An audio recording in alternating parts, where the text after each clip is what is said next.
إن الحمد لله نحمده ونستعينه ونستغفره ونعوذ بالله من شرور أنفسنا ومن سيئات أعمالنا من يهد الله فلا مضل له ومن يضلل فلا هادي له أشهد أن لا إله إلا الله وحده لا شريك له وأشهد أن محمدا عبده ورسوله أما بعد فإن خير الحديث كتاب الله وخير الهدي هدي محمد صلى الله عليه وآله وسلم وشر الأمور محدثاتها وكل محدثة بدعة وكل بدعة ضلالة أما بعد فأعوذ بالله السميع العليم من الشيطان الرجيم من همزه ونفخه ونفثه بسم الله الرحمن الرحيم والذين جاهدوا فينا لنهدينهم سبلنا وإن الله لمع المحسنين وقال الله تعالى في مقام آخر لقد من الله على المؤمنين إذ بعث فيهم رسولا من أنفسهم يتلو عليهم آياته ويزكيهم ويعلمهم الكتاب والحكمة وإن كانوا من قبل لفي ضلال مبين رب اشرح لي صدري ويسر لي أمري واحلل عقدة من لساني يفقهوا قولي رب زدني علما سبحان ربك رب العزة عما يصفون وسلام على المرسلين والحمد لله رب العالمين وذرا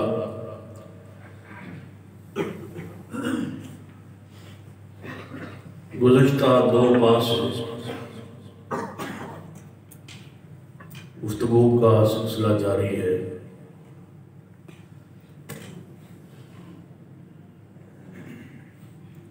اسی ایک موضوع پہ شروع سے لے کر آج تک لوگوں کی اکثریت جو ہے حق قبول کیوں نہیں کرتی؟ ہر دور میں ہر زمانے میں اہل کفر کی اور اہل باطل کی عددی طور پہ اکثریت رہی، اہل حق تھوڑے رہے، جب کہ دلائل اللہ کی وحی کے، اللہ کی طرف سے آئی ہوئی دلائل ہمیشہ اہل حق کے پاس رہے۔ حیرانگی یہ ہے کہ اہل باطل کے پاس دلائل ہی نہیں، لیکن اس کے باوجود لوگوں کی اکثریت اسی طرف ہے۔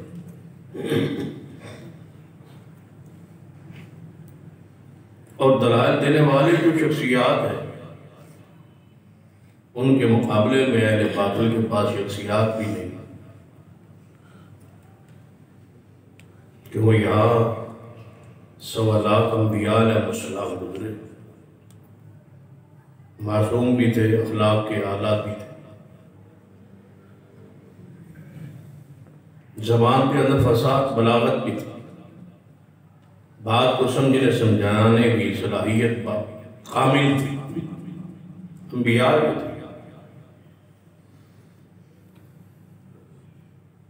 ہر پیغمبر کا سینہ اللہ حق کے لیے کھولتا ہے۔ الم نشرح لک صدرک رب اشرح لی صدری ویسر لی امری، لیکن اس کے باوجود لوگوں کی اکثریت حق قبول نہیں کرتے۔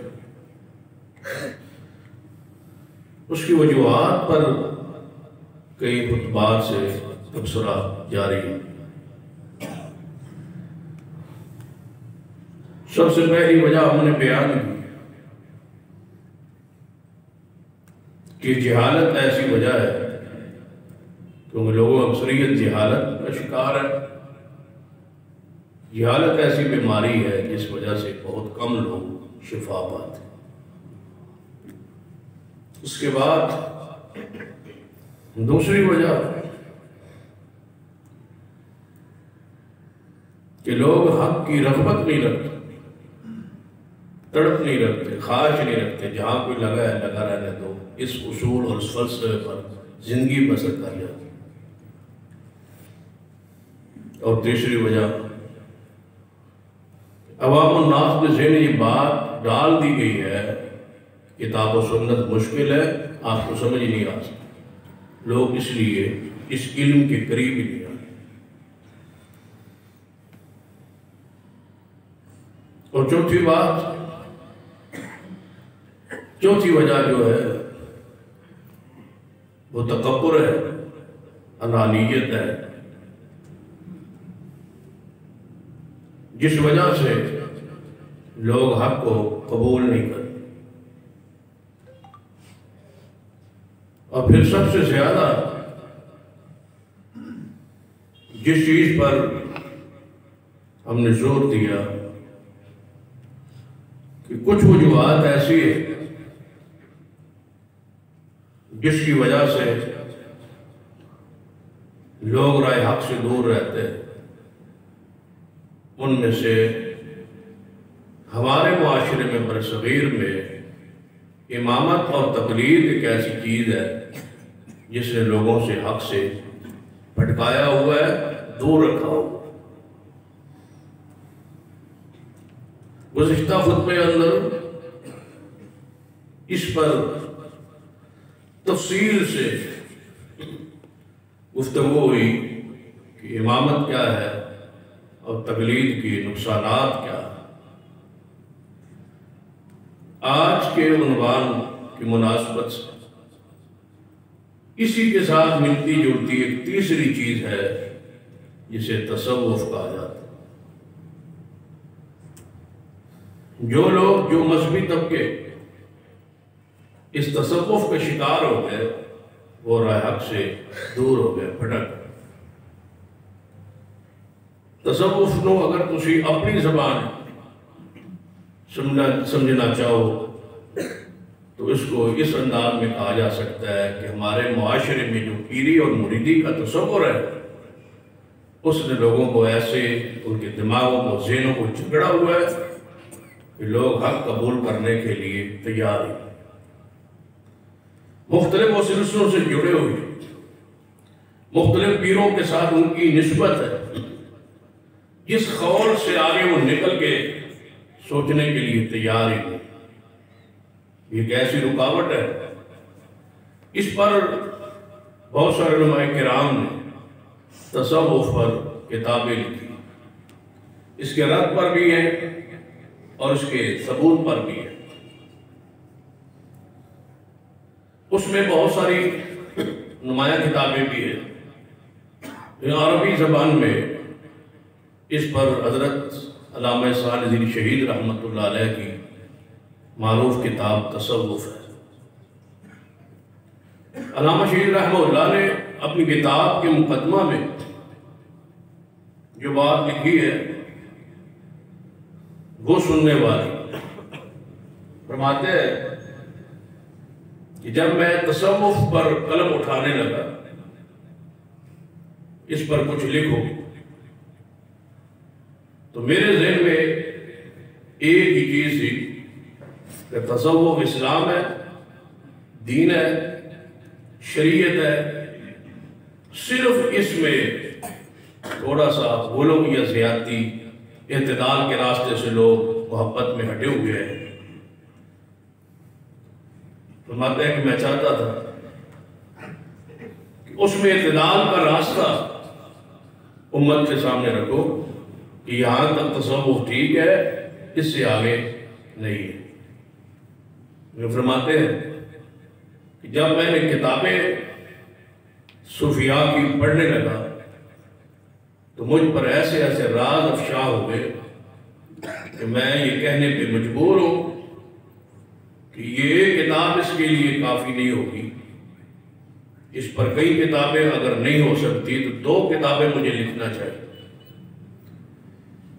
ایک تو لکھ چکے، چھپ چکی دنیا بھر وہ منظر عام پر ہے، دوسری کتاب سے پہلے وہ دنیا سے تشریف لے گیا اور دوسری کتاب کا مقدمے میں وعدہ ہے، لیکن زندگی نے موقع نہ دیا۔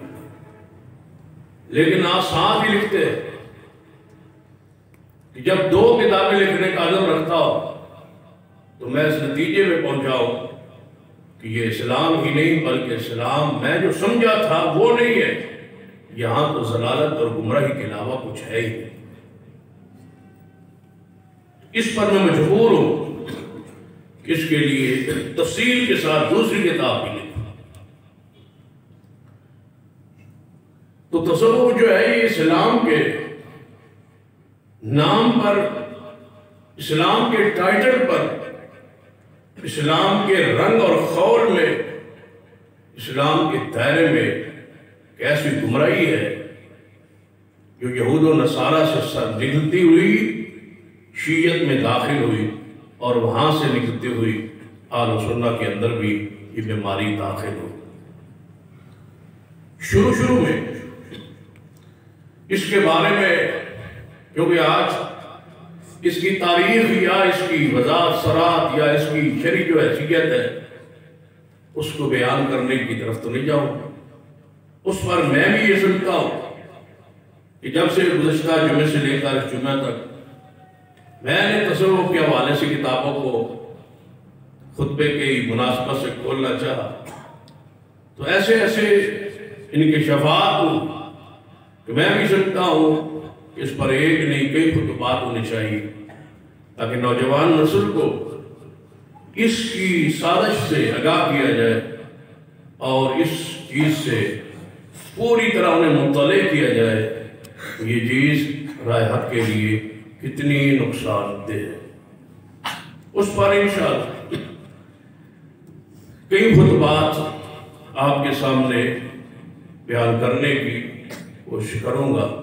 آج صرف یہ راہ حق میں، حق کو قبول کرنے میں یہ بہت بڑی رکاوٹ ہے، کیونکہ تصوف جو ہے یہ صوفی، جسے صوفی کہتے ہیں آپ جانتے ہیں پاکستان میں لفظ صوفی جو ہے یہ عزت احترام اور اکرام کی نگاہ سے لکھا جاتا ہے اور بولا جاتا ہے، لیکن عرب ممالک میں صوفی لفظ جو ہے یہ زندیق اور بد عقیدہ انسان پر بولا جاتا ہے۔ آج کسی کو صوفی کہہ دیں، عرب میں آج بھی چلتے ہے کہ اس بندے نے مجھے گالی دی ہے، اس بندے نے میری توہین کی ہے، مجھے صوفی کیوں کہا ہے؟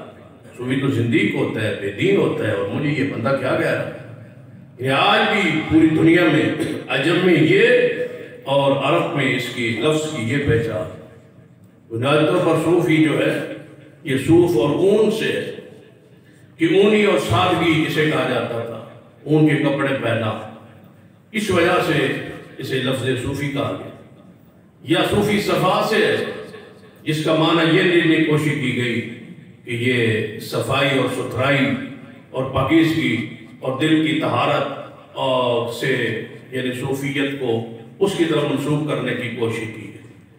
یا تیسری چیز، ایک چبوترا تھا، اس چبوترے پر صحابہ کرام بیٹھا کرتے تھے، رسول رحمت صلی اللہ علیہ وسلم سے پڑھا کرتے تھے، جسے اصحاب صفہ کہا جاتا کہ یہ چبوترے والے چبوترے پر بیٹھتے تھے۔ تو بعض لوگوں نے اس کی نسبت اس طرف کی ہے کہ یہ وہاں سے لفظ صفہ سے صوفی استعمال ہوا، جبکہ قرآن میں، سنت میں، دین میں، شریعت میں، احادیث میں یہ لفظ کہیں بھی استعمال نہیں ہوا۔ یہ یاد رکھے 200 سال تک یہ لفظ قرآن میں، احادیث میں، ذخیرہ اسلام میں نہیں تھا۔ جس کے لیے یہ لفظ ایجاد کیا گیا اس کے لیے شریعت میں اصطلاح زہد تھی، دنیا سے رغبت تھی، تقوی، پرہیزگاری، لیکن اس کے مقابلے میں یہ لفظ ایسا کھڑا کہ اس کے بہت سارے نام رکھے گئے۔ صرف صوفی ہی نہیں، صوفی کے علاوہ بھی یہ جتنے نام آپ کو نظر آتے ہیں، یہ غوث ہے، یہ قطب ہے، یہ ابدال ہے، یہ غریب نواز ہے، اور یہ فلاں بزرگ جو ہے یہ نقیبی ہے، نقبہ ہے، یہ نجبہ نجیبی ہے، یہ نجبہ ہے، یہ سارے سلسلے، یہ نقشبندیہ ہے، یہ قادری ہے، یہ اویسیہ ہے، یہ سارے جو سلسلے ہیں ان کے نام رکھے گئے، حالانکہ یہ رب نے نام بیان نہیں کیا۔ قرآن میں ہے نا حدیث میں، سورہ یوسف میں وضاحت سرات موجود ہے کہ اہل شرک نے اپنے معبودوں کے نام خود رکھے تھے، اللہ نے ان کے نام نازل نہیں کی۔ یہ ود ہے، یہ سوا ہے، یہ قوس ہے، یہ یعوق ہے، یہ نصر ہے، یہ حبل ہے، یہ لات ہے، یہ عزہ ہے، منات ہے، یہ سارے نام تو انہوں نے خود رکھے تھے۔ اللہ نے فرمایا میں نے نام یہ رکھے نہیں اور میں نے یہ نام نازل نہیں کیے اور نہ ان ناموں پر میں نے کوئی دلیل نازل کی ہے۔ تو یاد رکھیے اس تصوف نے پورے سلسلہ ایک جوڑا ہے جس کے نام پر بیعتیں ہوئی اور لوگ ان فضلوں کے ساتھ جڑ گئے اور ان کی خاص میں رنگتیں بنائی گئی، ان کی ٹوپی اور ان کی پگڑی کے رنگ اور ڈیزائن الگ الگ بنائے گئے تاکہ یہ پہچان رہے کہ یہ فلاں سلسلے سے منسلک ہے اور یہ فلاں سلسلے سے منسلک ہے، یہ فلاں سرکار سے بیعت ہے اور یہ فلاں سرکار سے بیعت ہے۔ پھر ان کو قبروں کی پوجا پہ لگایا گیا، حالانکہ شروع میں کیا تھا کہ جب 200 سال بعد مال و دولت کی فراوانی تھی، حکمران عیاش گزرے، اس وقت لوگوں نے یہ سمجھا کہ دنیا سے برکتی کا درس ہونا چاہیے، واز ہونا چاہیے۔ اس کے لیے کچھ علماء نے کوشش کی اور اس کوشش کے بعد 5 لوگ ایسے پیدا ہوئے جو عیسائیت کے اندر رہبانیت تھی، وہ دنیا سے الگ تھلگ ہو جاتے تھے، دنیا سے بالکل الگ ہو کے غاروں میں جا کے بیٹھ جاتے تھے اور عبادت کرتے تھے، جنہیں راہب کہا گیا، جنہیں رہبان کہا گیا ہے، جن کے بارے میں قرآن میں اتخذوا احبارهم ورهبانهم اربابا من دون اللہ، انہوں نے اپنے پیروں بزرگوں کو، بڑے رہبان کو اور اپنے بڑے بڑے علماء کو اللہ کو چھوڑ کے رب بنا لیا تھا۔ تو قرآن پاک نے وضاحت کی عیسائیت کے اندر بھی، یہودیت کے اندر بھی یہ رہبانیت ہم نے نازل نہیں کی، یہ ایسی بدعت تھی جو عیسائیوں نے خود بنا لی۔ قرآن نے وضاحت کی ہے عیسائیت میں بھی یہ کام جائز نہیں تھا، یہودیوں میں بھی یہ کام جائز نہیں تھا، لیکن یہ بدعت انہوں نے خود نکالی۔ جو عمل یہودیوں کے ہاں بھی بدعت ہو اور عیسائیوں کے ہاں بھی بدعت ہو اور قرآن بدعت کہے، وہ سرور کائنات محمد رسول اللہ صلی اللہ علیہ وسلم کی شریعت کی سنت اور دین کیسے ہو سکتا ہے؟ آپ تصور کریں کہ نبی علیہ السلام کہ اپنے دور مبارک میں جہاں سے آپ کو خبر ملی کہ کوئی شخص دنیا سے الگ تھلگ ہونے کی کوشش کر رہا ہے دین کے نام پر، رسول اللہ اس کو روکا ہے۔ رسول اللہ صلی اللہ علیہ وسلم نے اسے منع کیا ہے۔ ایک عورت تھی، اس نے ایک رسی باندھی تھی، نبی علیہ السلام نے پوچھا یہ رسی کیوں باندھی گئی ہے مسجد کے ساتھ، چھت کے ساتھ؟ فرمایا یا رسول اللہ صلی اللہ علیہ وسلم یہ فلاں عورت کی ہے اور وہ رات کو عبادت کرتی ہے، مسجد میں اپنے اعتکاف والے خیمے کو عبادت کرتی ہے اور اس کی ارادہ نیت یہ ہے کہ جب میں تھک جاؤں گی رسی کے ساتھ ٹیک لگا لوں گی، لیکن میں رسی کے ساتھ ٹیک لگا کے عبادت ساری رات کرتی رہوں گی تاکہ مجھے نیند نہ آئے۔ تو نبی علیہ السلام اس رسی کو کاٹ دو اور اس عورت کو کہہ دو کہ تھک جائے تو سو جائے، رسی کے ساتھ ٹیک اور لٹک کے عبادت کرنا میرے دین کے اندر نہیں ہے، یہ میرا دین نہیں ہے۔ نبی علیہ السلام کی وضاحت فرما چکے۔ ایک صحابی کو دیکھا وہ پیروں پہ جوتا نہیں ڈالا، بیت اللہ کی طرف جا رہا ہے جوتا نہیں۔ آج بہت سارے ایسے بزرگ ہیں جن کے بارے میں واقعات مشہور ہے، فلاں مدینہ پاک ہے انہوں نے جوتا نہیں پہنا، فلاں مکہ پاک ہے انہوں نے جوتا گھر سے لے کر وہاں تک نہیں پہنا۔ یاد رکھیے یہ اسلام نہیں، یہ دین نہیں ہے، یہی وہ ربانیت ہے، یہی وہ صوفیت ہے جس کو اسلام ختم کر رہا ہے۔ نبی علیہ السلام دیکھا ایک صحابی آیا اور اس نے جوتا نہیں پہنا ہوا اور بیت اللہ کا سفر کر، آپ نے فرمایا اس کو کیا ہوا ہے؟ کیا اس کے بعد جوتا نہیں ہے؟ یا رسول اللہ صلی اللہ علیہ وسلم جوتا تو ہے لیکن اس نے نظر مانی ہے کہ بیت اللہ تک جوتا نہیں پہنے گا۔ فرمایا یہ میرا دین نہیں ہے، اس کو جوتا پہنے، اس کو کہو دھوپ پر نہ کھڑا ہو، چھاؤں پہ بیٹھے، سواری اس کے پاس ہے چڑھتا کیوں نہیں ہے؟ یا رسول اللہ سواری کس لیے سوار نہیں ہوتا؟ یہ کہتا ہے میں نے پیدل پہنچنا ہے، وہاں جس کے پاس سواری ہے اللہ نے طاقت بخشی ہے اس کا پیدل چل کے جان بوجھ کے جانا، مشقت میں ڈالنا یہ مصطفیٰ کا طریقہ نہیں ہے۔ نبی علیہ السلام روکا ہے، منع کیا ہے، اور بخاری کی مشہور حدیث بھی ہے اس میں اسی چیز کا رات موجود ہے۔ کہ نبی علیہ السلام کے صحابی ہے، 3 صحابہ ہے، ایک عثمان بن مظعون رضی اللہ تعالیٰ، ایک سیدنا علی رضی اللہ تعالیٰ، اور ایک سیدنا عبداللہ بن عمر بن عاص رضی اللہ تعالیٰ۔ یہ تینوں صحابہ ہیں، تینوں آئے امی عائشہ رضی اللہ تعالیٰ کے دروازے میں، پوچھا رسول اللہ رات کو کیسے عبادت کرتے ہیں؟ فرمایا رات کو جاگتے ہیں اور عبادت کرتے ہیں، اور پیر مبارک چھوٹ جاتے ہیں، بڑی بڑی تلاوت کرتے ہیں اور قرات فرماتے ہیں، رات کو قرآن پڑھتے ہیں، پاؤں مبارک چھوٹ جاتے ہیں۔ تو صحابہ کرام کہنے لگے یہ تینوں کہ ہم گناہگار، ہم خطاکار، ہم عام انسان، ان اس اپنی حیثیت سے فرما رہے ہیں، ہمارے ہاں تو ان کا درجہ اور مقام بڑا بلند ہے، وہ رسول اللہ کے صحابی ہے، فرماتے ہیں ہم رسول اللہ کے مقابلے میں تو کچھ نہیں ہے نا، ہم عام انسان ہیں، وہ رسول اللہ صلی اللہ علیہ وسلم ہے، وہ معصوم ہے اور ہم عام انسان ہیں، ہم رات سوئے رہے اور رسول اللہ صلی اللہ علیہ وسلم جاگتے رہے، آج کے بعد کوئی فیصلہ کیجئے ہمیں کیا کرنا چاہیے۔ ایک صحابی کہتا ہے میں شادی نہیں کروں، مجھے زندگی بسر کروں گا، شادی نہیں ہوگی۔ اپنے آپ کو پہلے دور میں راہب جو تھے وہ خسی کرتے تھے، مردوں ہو جاتے تھے، اسی وجہ سے کہ ہمارے اندر یہ مردانی کی قوت ختم ہو جائے تاکہ ہم عبادت زیادہ کر سکیں۔ رسول اللہ سے روکا، منع کیا، آپ فرمایا ایسا نہیں ہے۔ اس نے کہا میں شادی نہیں کروں گا، نہ شادی ہوگی، نہ بیوی، نہ بچے، نہ اولاد، نہ کمانا پڑے گا، نہ گھر کی مصروفیات ہوگی، ہر وقت عبادت ہوگی۔ دوسرا صحابی رات بھر میں سوؤں گا نہیں، ساری رات عبادت۔ تیسرا صحابی کہتا ہے میں نے کبھی روزہ نہیں چھوڑنا، نفلی روزے زیادہ رکھوں گا، روزانہ رکھوں گا، اور پورے 11 مہینے نفلی روزے رکھوں گا، اور 12 مہینہ ویسے رمضان۔ نبی علیہ السلام گھر تشریف لائے، امی عائشہ نے بتلایا یا رسول اللہ صلی اللہ علیہ وسلم ایسے ایسے 3 صحابی آئے تھے اور یہ فرما رہے، مجھ سے یہ پوچھا، میں نے یہ جواب دیا، انہوں نے یہ فرمایا، کیا رسول اللہ صلی اللہ علیہ وسلم نے قبول کر لیے، برداشت کر لیا، خاموش ہو گئے، رک گئے، یا جمعے پر سمجھا دیں گے، یا کل سمجھا دیں گے، یا پرسوں سمجھا دیں گے، یا ان کو بلاتے ہیں سمجھاتے ہیں، نہیں، اسی وقت گھر نہیں بیٹھے، سیدھا مسجد نبی، فوری واپس پلٹے۔ ابو ہریرہ جی یا رسول اللہ فرمائے اعلان کرو مدینے میں کوئی صحابی گھر نہ رہے، اور فوری مسجد نبی میں پہنچ، اعلان ہو گیا مدینے میں رسول اللہ بلا رہے، صحابہ دوڑے ہیں، کوئی جنگ کا خطرہ ہے، مدینے میں حملے کا خطرہ ہے، کیا معاملہ ہے؟ رسول اللہ صلی اللہ علیہ وسلم نے ہنگامی طور پہ ہمیں بلایا ہے، نہ وقت نماز کا ہے، نہ وقت وہ خطبے کا ہے، نہ جمعے کا دن ہے، رسول اللہ نے کیوں بلایا؟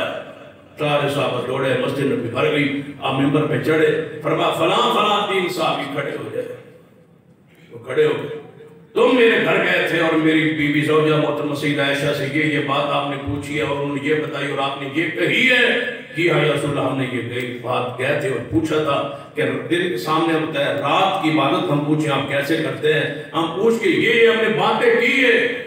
فرمایا میں شادی کرتا ہوں، میں شادیاں کرتا ہوں، میرے نکاح ہوئے ہیں، میں ان کے حقوق ادا کرتا ہوں، میں روزہ رکھتا ہوں، کبھی چھوڑ دیتا ہوں، میں رات کو سوتا ہوں، کبھی عبادت کرتا ہوں، کچھ عبادت میں حصہ کرتا ہوں، کچھ سو بھی جاتا ہوں، تم مجھ سے آگے بڑھنا چاہتے ہو، میری سنت کو چھوڑنا چاہتے ہو، میری طریقے کو چھوڑنا چاہتے ہو، یاد رکھو فمن رغب عن سنتی فلیس منی، جس نے میرے طریقوں کو چھوڑ دیا اس کا میں محمد مصطفیٰ کے ساتھ کوئی تعلق۔ رسول اللہ صلی اللہ علیہ وسلم نے روکا ہے، لیکن یہاں کتنے ہی ایسے لوگ ہیں جو دین سے شریعت سے دور ہے، لیکن تصوف کے نام پہ لوگوں نے پھنسایا ہوا، کلام مشروب ہے، کوئی مشروب کے نام پہ ہے، کوئی کسی بزرگ کسی پیری اور بزرگی کے نام پر ہے۔ یاد رکھیے سوائے ان کے ویسے حزب عقائد نظریات ہے کہ اللہ کی پناہ کہ وہ صوفی دنیا میں پھرتے ہیں، صوفیوں کی وجہ سے دنیا قائم ہے، صوفی کو تصارف الامور ہے، وہ ساری کائنات میں اختیار رکھتے ہیں، ہر دور میں ایک صوفی ہوتا ہے، ایک کتب ہوتا ہے، پورے نظام کو چلاتا ہے، ایک ظاہری نظام ایک باطنی نظام ہے، ظاہری نظام ہمیں نظر آتا ہے، باطنی نظام ہمیں نظر نہیں آتا، وہ اوتاد اقطاب ابدال جو ہیں وہ نظام چلاتے ہیں، فلاں سے فلاں جگہ تک فلاں ابدال، اس جگہ سے فلاں ابدال، اتنے ابدال اتنے کتب ہیں، اتنے کلندر ہیں، یہ سارا دنیا کا نظام کوئی چلا رہا ہے۔ قرآن خالی ہے کلندر لفظ، احادیث خالی ہے لفظ کلندر سے، نہ کتب ہے قرآن و حدیث، نہ ابدال ہے، نہ اوتاد ہے، نہ نقبہ ہے، نہ نجبہ ہے، کوئی لفظ بھی نہیں ہے ان میں سے۔ قرآن پاک میں نیک لوگوں کی صفات کا تذکرہ موجود ہے، لیکن ان ناموں کے ساتھ نہیں۔ یہ نام کیا ہے کہ فلاں جو نام قطب ہے اور فلاں ابطال، یہ نام ہے ہما، وہ فلاں بزرگ جو ہے فنا فی اللہ ہے، اللہ میں فنا ہو گیا ہے، فلاں کو ہمیشہ کے لیے بقا حاصل ہوتی ہے، یہ فنا ہے، یہ بقا ہے، فنا فی اللہ کی تہ میں بقا کا راز مضمر ہے، جسے مرنا نہیں آتا اسے جینا نہیں آتا، فنا فی اللہ، اللہ میں فنا ہو۔ یہ ساری چیزیں وحدت الوجود ہے، وحدت الشہود ہے، یہ سارے نام ہیں ان کے، یہ کتاب و سنت سے ثابت نہیں۔ اللہ نے اپنے پیارے بندوں کو جو نام بتائے ہیں نا، وہ اس سے ہٹ کے اللہ کے نام کیا ہے رکھے ہوئے کہ یہ لوگ ابرار ہیں، یہ لوگ متقین ہیں، یہ لوگ مقربین ہیں، یہ لوگ سابقون ہیں، یہ لوگ السابقون ہیں۔ قرآن پاک نے جو نام رکھے ہیں، یہ ذاکرون ہیں، یہ محبون ہیں، یہ بکاؤون ہیں، اللہ کے سامنے رونے والے ہیں۔ قرآن نے جو نام رکھے ہیں وہ یہ استعمال نہیں کرتے، وہ اصطلاح استعمال نہیں کرتے۔ قرآن ولی کہتا ہے، قرآن مطہرین کہتا ہے، قرآن نے جو نام رکھے ہیں وہ کون سے ہیں؟ ظالموں کو قرآن کے رکھے ہوئے نام ہی پسندیدہ نہیں، یہ نام اپنے رکھتے ہیں۔ آخر قرآن تمہیں خبر آئی ہے، تمہیں وہی آئی ہے کہ یہ نام کس نے رکھے، یہ نام کس نے رکھے ہیں؟ رسول نے رکھے ہیں؟ نہیں۔ صحابہ نے رکھے ہیں؟ نہیں۔ اور ان سارے سلسلوں کی نسبت جا کے سیدنا علی سے جو کہ سارے تصوف کے جتنے بھی طریقے ہیں ان کی نسبت سیدنا علی سے جو، مجھے بتاؤ کس وجہ سے؟ کہتے ہیں سیدنا علی رضی اللہ تعالیٰ عنہ صوفیوں کے نعوذ باللہ امام تھے، جس طرح یہ دنیا سے بے رغبتی تھی ان کی بھی دنیا سے بے رغبتی تھی۔ اس پر دلیل، اگر دنیا کسی پاس کم ہو تو وہ صوفی ہوتا ہے، وہ بزرگ ہوتا ہے، پھر یاد رکھنا یہ حق صدیق کا ہے اور یہ حق سیدنا عمر کا ہے، پھر بھی یہ حق سیدنا علی رضی اللہ تعالیٰ عنہ کا نہیں ہے۔ پڑھ لیں زور، پڑھ لیں تقویٰ۔ اگر اس طرح سمجھ نہ آئے تو سیدنا علی رضی اللہ تعالیٰ عنہ کی شہادت کے وقت پوری دنیا کتابیں کھنگال مارے، جو شہادت کے وقت سیدنا علی کے گھر مال تھا اس کی فہرست پیش کرتے، سیدنا حسن حسین کو کس حالت میں چھوڑا تھا سیدنا علی رضی اللہ تعالیٰ عنہ، جواب تھا ان کے پاس یا نہیں، کس حالت میں چھوڑا تھا، اس پر ذرا تبصرہ کرے۔ وہ دور مال کی فراوانی کا تھا۔ سیدنا علی رضی اللہ تعالیٰ عنہ جب دنیا سے گئے تو وراثت تھی، سیدنا حسن کو بھی ملی ہے، سیدنا حسین کو بھی ملی ہے، 4 بیویاں تھی، اور سیدنا علی رضی اللہ تعالیٰ 19 ام ولد تھی، 19، 4 بیویاں 19 ام ولد تھی۔ ام ولد اس لونڈی کو کہا جاتا ہے جس لونڈی کو اپنے پاس رکھا جائے اور اس کے بدن سے بندے کی اولاد ہو، اسے ام ولد کہا جاتا ہے۔ 4 نکاح والی بیویاں تھی، 19 لونڈیاں تھی اور 24 بیٹے اس وقت زندہ تھے جب سیدنا علی دنیا سے گئے۔ یہ مجرد زندگی ہے، یہ دنیا سے لگ تھلگ رہنے والی زندگی ہے۔ کس بنیاد پہ کہا جاتا ہے کہ سارے صوفیوں کے امام سیدنا علی ہے؟ کس وجہ سے؟ جو صوفیاء کی خوبیاں بیان تم کرتے ہو کہ وہ دنیا سے لگ تھلگ ہوتا ہے، اور آج تک شیعہ یہ کہتے ہیں کہ سیدنا علی اور سیدہ فاطمہ کا حق تھا باغ فتح کا، اور وہ حق مانگتے رہے، نہیں دیا، وہ الگ بات ہے، دیا یا نہیں دیا، یا دینا چاہیے تھا یا نہیں چاہیے تھا، وہ تو بات الگ ہے۔ لیکن یہ تو ہے نا جو دنیا کا حق مانگتے رہے بقول تمہارے، پھر دنیا سے بے رغبتی تو نہ ہوئی، پھر دنیا کی یہ معاملات اور یہ کہنا کہ دنیا ان کے پاس نہیں تھی، یہ کہاں ہے؟ کس بنیاد پر پھر کہا جاتا ہے؟ سیدنا علی رضی اللہ عنہ کی وراثت تھی، حسنین میں تقسیم ہوئی ہے، اولادوں میں تقسیم ہوئی ہے، اور اور جب صدیق دنیا سے گئے تو گھر میں کفن کے خریدنے کے لیے پیسہ بھی نہیں تھا، تو پھر اب تو ان کا ہے نا، پھر ان کو کہا جائے نا کہ یہ صوفیاء کے امام، کون سے پیچھے سازش ہے، کون سے پیچھے وہ عوامل ہے جس وجہ سے سیدنا علی کو پیش کیا جا رہا ہے۔ تو میں یہ کہنے میں بجانب ہوں کہ صوفیت کا آغاز جو ہے، تصوف کا آغاز جو ہے، یہود سے ہوا، اور یہود میں شیعہ میں عبداللہ بن سبا کے ذریعے داخل ہوا، اس کی بنیاد رافضی۔ آگے سے یہ رنگ مختلف، روپ مختلف ہے۔ پہلا صوفی جابر بن حیان کو کہا جاتا ہے، اور وہ بالاتفاق شیعہ تھا، جو ریاضی کا ماہر تھا، ریاضی جاننے پہچاننے والے، پڑھنے والے جانتے ہیں جابر بن حیان۔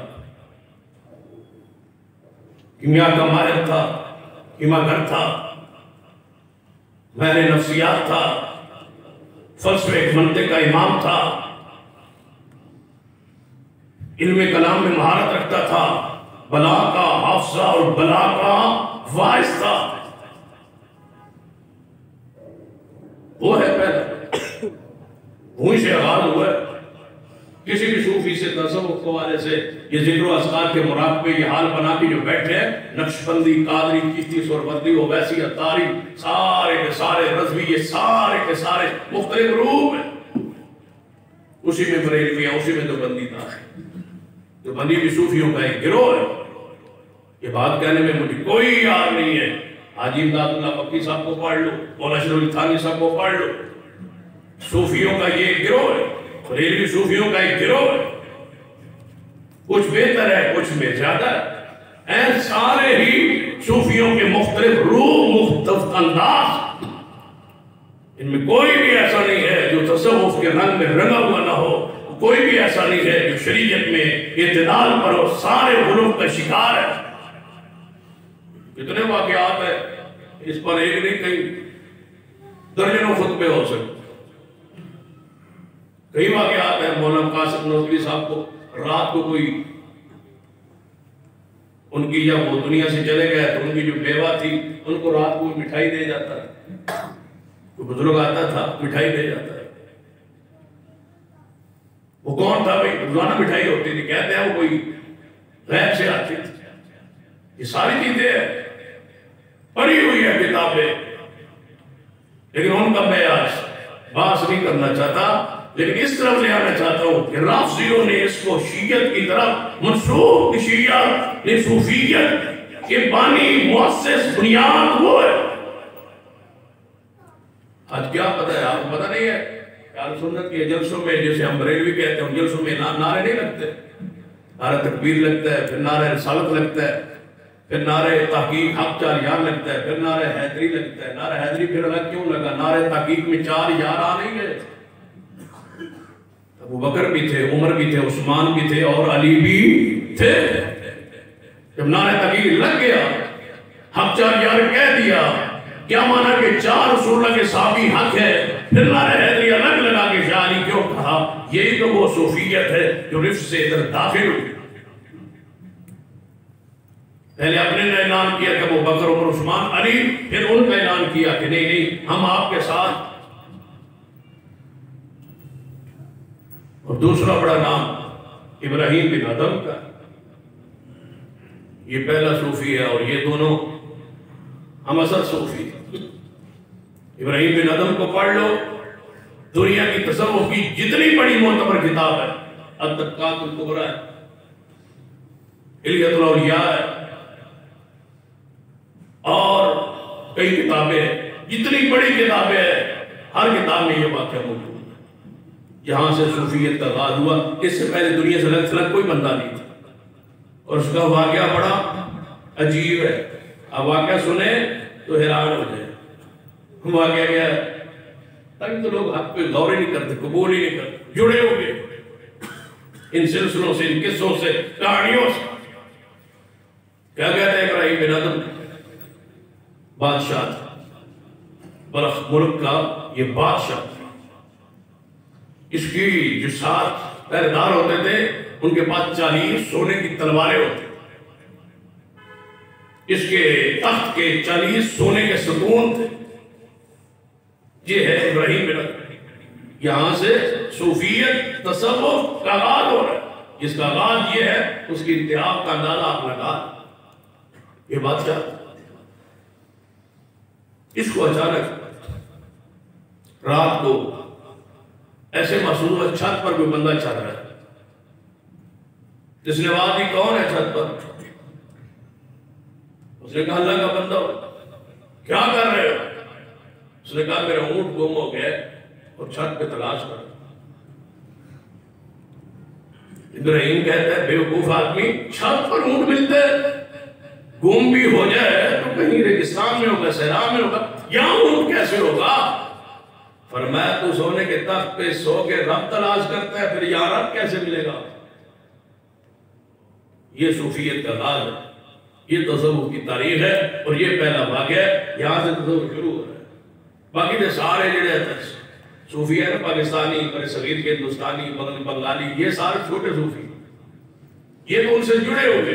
کوئی نجومی کے رنگ میں، کوئی کسی رنگ میں، کوئی کسی رنگ میں، کوئی کسی کا خلیفہ مجاز، کوئی کسی کا خلیفہ مجاز. خلیفہ مجاز ہی اتنے ہیں کہ اللہ کی پناہ لاکھوں میں. جو 2 دن کسی بزرگ کے پاس رہ آتا ہے وہ واپس آتا ہے، میں وہ اب خلیفہ مجاز ہوں. یہاں بنانے والے خلیفہ بھی عجیب ہے اور بننے والی بھی عجیب ہے. ابراہیم بن ادہم کو اس نے کہا کہ تو یہاں رب تلاش کر، رب تخت پہ ملتا ہے اور سونے کے تخت پہ اور ریشم کی کپڑوں پہ ملتا ہے. ساری رات جاگتا رہا، چیختا رہا، دل دہل گیا، ڈر گیا ابراہیم. سویر ہوئی، پریشانی کے عالم میں تخت پہ آیا. سارے وزیر مشیر تلواریں وہ سونت کے سونے کی کھڑے ہو. فرمایا اس نے عام ہے، جو آنا چاہتا ہے آج پوری ملک میں سے، عوام میں سے اندر آ جائے. کھلے عام اجازت دے دو. وزیروں نے، سیکورٹی گارڈ جتنے بھی، سب نے تلواریں تان لی اور بندر اندر آنے لگے. اچانک ایک بندہ ایسا آیا کہ جتنا روب تھا کہ لوگ پریشان ہو گئے، اور کسی وزیر نے پوچھنا بھی ہمت نہیں کی کہ آپ کون ہیں، اندر کیسے آ رہے ہیں. اس نے عام تو تھا لیکن کچھ نہ کچھ اس میں تلاشی یا اس کی نگرانی سے کچھ نہ کچھ تھی، لیکن پوچھنے کی ہمت نہیں نہ. اندر آ کے داخل ہوا، کہنے لگا ابراہیم اس سرائے کو چھوڑتا نہیں ہے تو؟ کہتے یہ سرائے نہیں ہے، یہ میرا تخت ہے. اس نے کہا یہ سرائے عام ہے، یہ تخت نہیں ہے. اس نے کہا یہ تخت ہے. اس نے کہا یہاں تیرے سے پہلے کون تھا؟ اس نے کہا میرا باپ. اس سے پہلے کون تھا؟ اس نے کہا میرا دادا. اس سے پہلے کون تھا؟ میرا پڑدادا. اس نے کہا پھر یہ سرائے ہوئی نا، ایک جا رہا ہے اور ایک آ رہا ہے، ایک جا رہا ہے آ رہا ہے. سرائے عام تو یہی ہوتی ہے، یہ تخت نہیں ہے، سرائے عام ہے. چھوڑ دے اس کو. اور غیب ہو گیا. غیب تو ایسا کرتے ہیں جیسے انہوں نے اپنے ہاتھ میں کوئی ایسی چیز رکھی ہوئی. وہ بزرگ کہے کہ غیب ہو. اب غیب ہونے کے بعد دل اس کا اور ڈر گیا. رات کو یہ واقعہ پیش آیا اونٹ والا، اور اب یہ پیش آیا. اس نے کہا اب گھوڑا تیار کرو، میں یہاں سے نکلنا چاہتا ہوں شکار کے. گھوڑے تیار ہو گئے، وزیر صاحب تیار ہو، گھوڑے پہ یہ چڑھا. اس نے سارے وزیروں کو پیچھے چھوڑا، گھوڑا آگے دوڑا دیا. دل دہل رہا تھا، ڈر رہا تھا، پریشان تھا. اچانک آگے ہرن آ، اس نے دوڑا دیا شکار اس پہ. شکار کے لیے ہرن کے پیچھے گھوڑا دوڑایا تو ہرن نے کہا تو مجھے شکار نہیں کر سکتا. یہ رک گیا. اس نے کہا میں تجھے شکار کیوں نہیں کر سکتا؟ اس نے کہا دنیا کے لیے، شکار کے لیے اتنا بھاگ رہا ہے، دوڑ رہا ہے، تلاش اس کو کر اللہ کو، تم ہرن کے پیچھے پھر رہا ہے. وہ ہرن غائب ہو. یہ کیا کہ ہرن غائب. یہ وہاں سے اترا، یہ پیدل دوڑ پڑا. یہ تصور شروع ہو رہا ہے. بتاؤ جس قوم کو کاٹ اور اس پر اب کس یوں واقعہ ابھی فوت ہوئی ہے تاریخ لبیک کہ وہ بابا خاتم رضوی صاحب، وہ واقعات ایسے سناتے تھے کہ قوم انج پھر نعرہ مارتی سی، لوگ کچھ بھی نہیں شکایت. یہ بنیاد ہی ہے. وہ دھرنے میں بیٹھے تھے اور کہہ رہے تھے حضور صاحب دیکھ رہے ہیں غوث پاک اوپر ڈان لے کے کھڑے، آپ کو کوئی بندہ کچھ نہیں کہے گا، اوپر غوث پاک ڈان لے کے کھڑے. بندے نے کہا لبیک یا رسول اللہ. پیر غوث پاک پر ڈان لے کے کھڑے کہتے اسلام آباد. قبر کہاں ہے؟ بغداد. سبحان اللہ. اس نے کہا رسول اللہ کو دیکھ رہے ہیں. ٹھیک ہے جی دیکھ رہے ہیں. کوئی کسی نے انکار نہیں کیا. اس نے کہا میں خود علی اجمیری کے دربار میں لائن میں لگا ہوا تھا. ابھی میں پڑھتا تھا مدرسے میں لائن میں لگا ہوا تھا تو میرے دل میں خیال آیا بھائی یہ پولیس والے تو لائن لگوا رہے اور ڈانگ مار رہے ہیں تب دودھ کی سبیل ملے گی. میں نے کہا بابا علی اجمیری میں لینڈ پولیس کو ڈنڈے کھا کے دودھ نہیں پیوں. کہتے ہیں اچانک پولیس والا آیا وہ مجھے لے گیا. اس نے جب بٹھا کے مجھے دودھ پلایا. میری بزرگوں نے ڈائریکٹ قبر میں میری بات سن لی. یہ ہے وہ تصوف جس کو لوگ مانتے ہیں. کہتا 1000 سال بعد میری قبر پہ آ کے یہ نعرہ لگاؤ گے تو میں سنوں گا اور جواب دوں گا. لوگ سبحان اللہ کہہ رہے ہیں.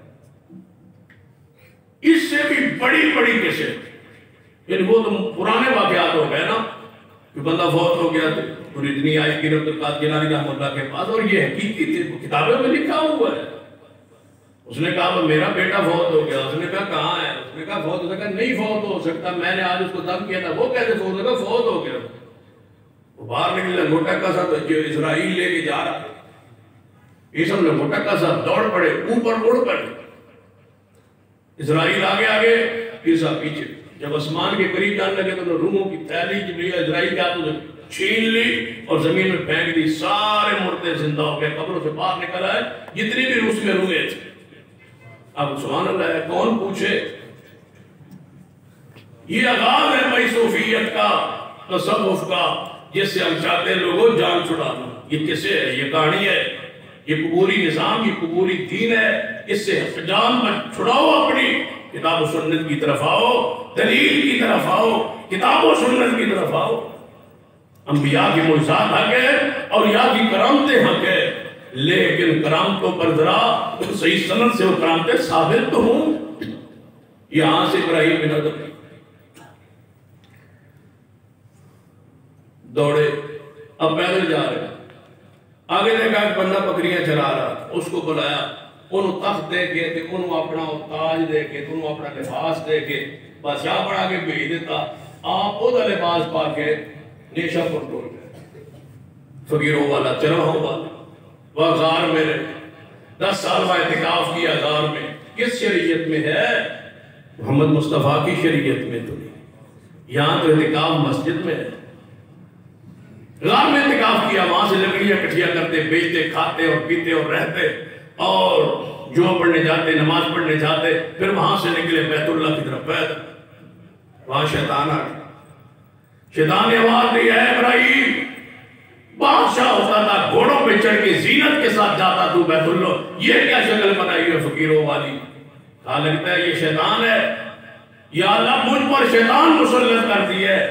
رب نے کہا اے ابراہیم تیری جیب میں تو بھول گیا 2-3 سکے ہیں چاندی کے وہ نکال کے پیر پھینک دو. یا اللہ یہ تو میں نے اپنے خوراک کے لیے جوڑے تھے لکڑیاں بیچ کے راستے میں خوراک کھاؤں گا. اور میں آج کے بعد خوراک کی ضرورت نہیں ہے. اس کو باہر نکال. وہ باہر نکال کے پھینکے. اس کے بعد جو پھر کھایا وہ رب نے ہی دیا. کمایا نہیں کسی نے دیا نہیں کسی نے کھلایا نہیں. جب بھی کھانا ہوتا اللہ کھلا دیتا تھا. لعنت اللہ علی الکاذبین. جھوٹوں پر اللہ کی لعنت. یہ صوفیوں پر کس سے ہوتا ہے؟ یہ ہے آغاز. یہ ابراہیم صوفیوں کا امام صوفیوں کا راز صوفیوں کا مؤسس. اس کی پہلے واقعے میں اتنا جھوٹ ہے آخری واقعات میں کون کسی کو روک. یاد رکھیے یہ سارے سلسلے انہی سے جڑے ہوئے. کوئی سلسلہ نقشبندیہ قادریہ چشتیہ سہروردیہ جمیریہ اسلام میں دین میں شریعت میں نہیں ہے. ایک بھی سلسلہ نہیں ہے. کوئی پیری اور مریدی کی بیعت نہیں ہے. پیر ایک ہے اور محمد مصطفیٰ ہے.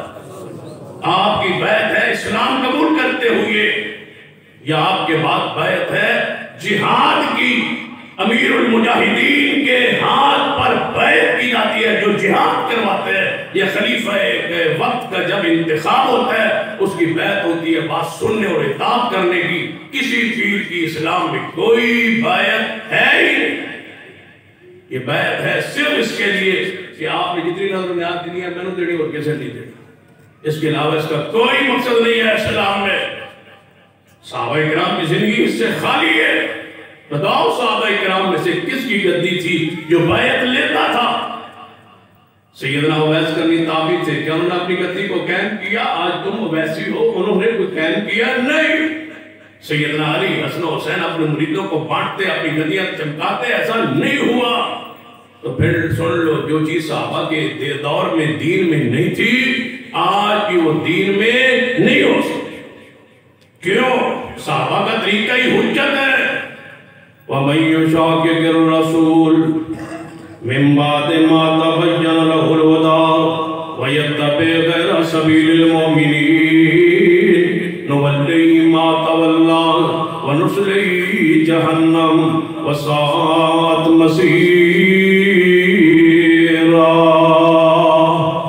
اللہ فرماتے ہیں کہ صرف وہی طریقہ حق ہے جو صحابہ کرام کا طریقہ ہے، جس پہ رسول اللہ صحابہ کرام چلتے رہے۔ رسول اللہ نے فرمایا مان علیہ واصحابی، جس چیز پر میں اور میرے صحابہ ہیں اس پر قائم رہتا ہوں۔ دوسری حدیث ارباد بن ساری رضی اللہ عنہ فرماتے ہیں ایک دفعہ نبی علیہ السلام نے من خطاب کیا، آواز کیا، دل دہل گئے، آنکھیں بہہ گئی، آنسوں سے آنکھیں بہہ گئی، ایسے لگ رہا تھا آج آخری آواز الوداعی بات ہے۔ اس الوداعی آواز کے اندر رسول اللہ نے فرمایا صحابہ سن لو، میرے جانے کے بعد تم بڑے بڑے اختلافات دیکھو گے دنیا میں، جب اختلافات قائم ہو جائیں میرے صحابہ سن لو، میرے اور میرے ابو بکر عمر عثمان علی، یہ چار صحابہ، یہ خلفائے راشدین جو ہے، ان کی سنت پہ قائم رہنا، میں محمد ضمانت دیتا ہوں کامیاب ہو جاؤ، ان کے طریقے کو نہ چھوڑ۔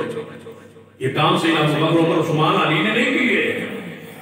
ایک تصوف ہے اسلام میں زور، تصوف ہے قبر کو پختہ کرنے کا نام، قبر پہ طواف کرنے کا نام، قبر پہ چڑھاوے کا نام، قبر پہ مجاور بننے کا نام، ہاتھوں میں کڑے پہننے کا نام، طویل فروشی کا نام، مرد عورت کے اختلاط کا نام، اپنے وجود کو طہارت پاکیزگی غسل سے دور رکھنے کا نام، اپنی حجامت کو سنت کے خلاف بنانے کا نام۔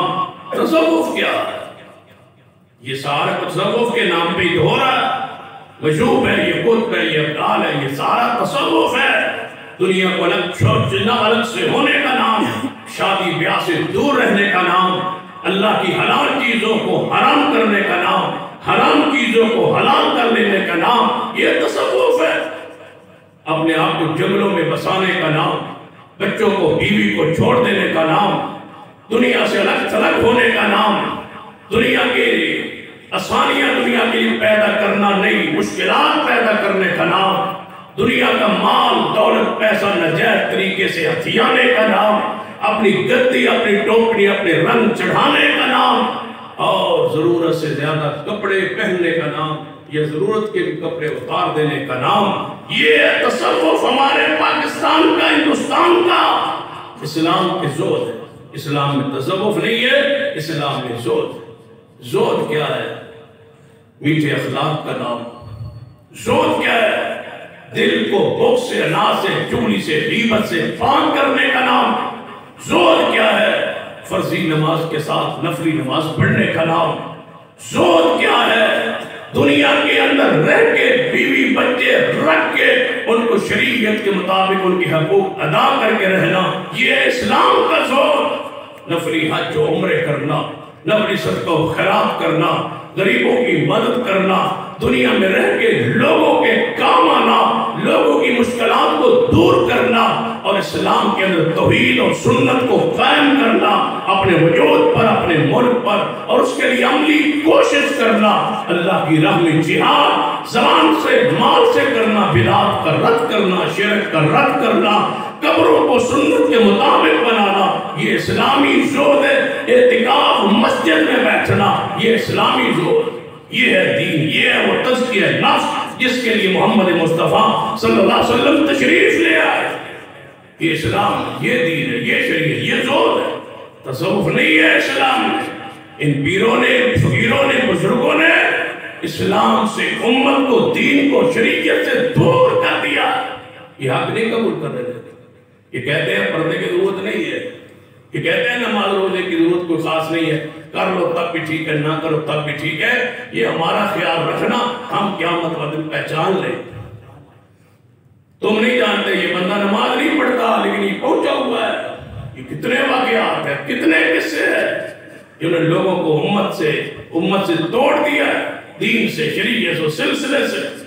تم بڑے لوگ ہو، کیا صحابہ کرام نے ایسا کیا ہے؟ تابعین کرام نے ایسا کیا ہے؟ وہ پاک ہستیاں امام ابو حنیفہ، امام شافعی، امام مالک، احمد بن حنبل نے یہ کام کیا ہے؟ امام بخاری و مسلم، داؤد، نسائی، ترمذی، ابن ماجہ، جن کی ذرائعات پر دین قائم ہے، کیا انہوں نے یہ کام کیے ہیں؟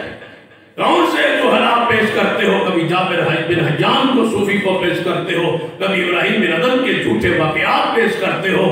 یہ ہے وہ تمہارے پڑھو پیر عبد القادر جیلانی رحمت اللہ علیہ کو، جن کے بارے میں یہ تم کہتے ہو کہ صوفیاء سارے اولیاء کی گردنوں پر ان کا پیر مبارک ہے، تو پھر ان کو پڑھ لو، ان کتابوں کو پڑھ لو۔ کیا انہوں نے ان چیزوں کو جائز کہا ہے؟ نہیں۔ اور یاد رکھنا، پہلے جو صوفیاء تھے وہ پہلے طبقے، دوسری صدی، عقیدہ ان کا اور سننا والا ہی تھا، لیکن اعتدال کے راستے سے ہٹے اور دنیا کے اندر یہ نئی بدعت جاری کی۔ اس کے بعد ایسا ایسا آگے بڑھتے تیسری صدی میں جو آئے، وہ عقیدے میں بھی گمراہ ہو گئے، اعمال میں تو ویسے گمراہ تھے۔ لوگوں کو پہاڑوں پر، لوگوں کو مراکز قائم کیے مساجد کے مقابلے میں، یہ مراقبہ حال ہے۔ تو سب سے پہلے یہ کام رافضیوں نے کیا، مساجد سے ہٹایا اور اپنی عبادت خانے الگ بنایا۔ ان کا نام کیا رکھا فارسی میں؟ امام بارگاہ، انہیں الگ رکھا۔ پھر ان کی نقل میں انہوں نے اپنے مراقبہ حال الگ رکھے، جہاں یہ وجود سے سر ہلا کے ذکر کرتے تھے، ناک بند کر کے ذکر کرتے تھے، گردنیں جناب ادھر ادھر پھیر کے ذکر کرتے تھے۔ یہ سارے اذکار کے وہ طریقے جو دل ہی دل میں دل کو ضربے لگاتے تھے۔ رسول اللہ صلی اللہ علیہ وسلم بخاری کی آخری حدیث میں کا فرمان کیا ہے؟ کلمتان حبیبتان خفیہ الرحمن خفیفتان علی اللسان، فرمایا میرے دین کا ذکر زبان سے ہے، کلمات سے ہے، دل سے نہیں، گردن سے نہیں، ناک باندھ کر کے نہیں۔ میرا ذکر کلمہ، جسے کلمہ کہا جاتا ہے، بولا جاتا ہے، میرے دین میں وہ ذکر ہے خفیفتان علی اللسان، میرا ذکر زبان کے ساتھ، رسول اللہ کے دین کا ذکر زبان کے ساتھ ہے۔ اللہ اللہ، یہ ذکر اسلام میں نہیں ہے۔ جاؤ اللہ تبارک و تعالیٰ کے نام کا جب بھی ذکر رسول اللہ نے ذکر کیا، ساتھ دوسرا لفظ جوڑا ہے، اللہ اکبر، سبحان اللہ، الحمدللہ، لا الہ الا اللہ۔ صرف رسول اللہ نے اللہ اللہ اللہ کا ذکر نہیں کیا، صحابہ کرام نے نہیں کیا۔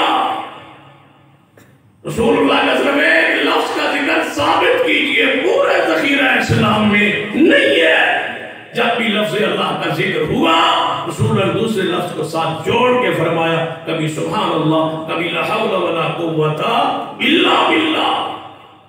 رسول اللہ سبحان اللہ و بحمدہ سبحان اللہ العظیم، دو کلموں سے ذکر شروع ہوتا ہے۔ چاہتا سارا اسلام پڑھو، ایک کلمے کا ذکر مجھے بتا دو۔ رحیم رحیم کا ذکر نہیں، یا حی و یا قیوم برحمتک استغیث، دو کلمات کا ذکر ہے اسلام میں، دین میں، شریعت میں۔ کل پرسوں ایک بندہ کہہ رہا تھا، وہ طلباء بھی ہمارے ساتھ موجود تھے، اسپتال میں ہم تھے، تو وہاں میڈم ہم سے پوچھ رہی تھی، یہ مسئلہ پوچھ رہے آپ مولوی ہیں، میں مسئلہ بتاؤ جی۔ میں ذکر کرتے ہوں تاکہ بچے ہمارے پاس ہو جائیں، امتحانوں کے بعد جب امتحان دے کے آئے ہم ذکر کرتے ہیں یا اولی الالباب 300 والی، یا اولی الالباب۔ ادھر کی من ہے عقل والو بتاؤ یہ ذکر روزانہ پڑھ رہے یا اولی الالباب۔ یا اولی الالباب کیا ہے؟ رافضیوں کا ذکر۔ تو وہ کہتے ہیں اس کی یا اولی الالباب کون ہے؟ محمد مصطفیٰ صلی اللہ علیہ وسلم، سیدنا علی، فاطمہ، حسن حسین، یہ 5 تن جو ہیں یہ عقل والے ہیں، باقی سارے بے وقوف ہیں۔ تو کہتے ہیں یا اولی الالباب، یعنی اے 5 تن پاک، اے 5 تن پاک، اے 5 تن پاک۔ وہ کہتی ہے میں موعدہ ہوں، میں نے چنگا ذکر یاد کیا۔ یہ حالت کیفیت، کوئی ٹی وی پر بیٹھ کے کوئی ذکر بتلا رہا ہے، کوئی ذکر بتلا رہا ہے، یہ سارے رائے حق اس لیے لوگ قبول نہیں۔ استخاروں کی وڈیاں کھولی ہوئی، میں ذکر یہ کرتا ہوں، میں استخارہ کرتا ہوں، کام اس نے کرنا ہے، استخارہ ٹی وی پہ مولوی کرنا ہے، صبر اس نے کرنا ہے، نکاح اس نے کرنا ہے. یاد رکھنا کوئی استخارہ دوسرے بندے کے لیے اسلام میں نہیں ہے. ایک بندہ آگے نا میں استخارہ تو کر کے دس دا سمجھو جھوٹ بول رہا ہے، مال کھا رہا ہے، مفت کر رہا ہے، کام کسی داؤ پر بیٹھ نہیں ہے. استخارہ اسلام میں کہ تہاڈا استخارہ کوئی اور کرے نہ، استخارہ آپ کی سورت سکھاتے تھے، لیکن آپ نے جس نے صبر کرنا ہے وہ استخارہ کرے، جس نے کام شروع کرنا ہے وہ استخارہ کرے. اللہ مجھے اور آپ کو سنت پر قائم رہنے کی توفیق بخشے. اقول قولی ھذا واستغفر اللہ لی ولکم ولسائر المسلمین وآخر دعوانا الحمد للہ.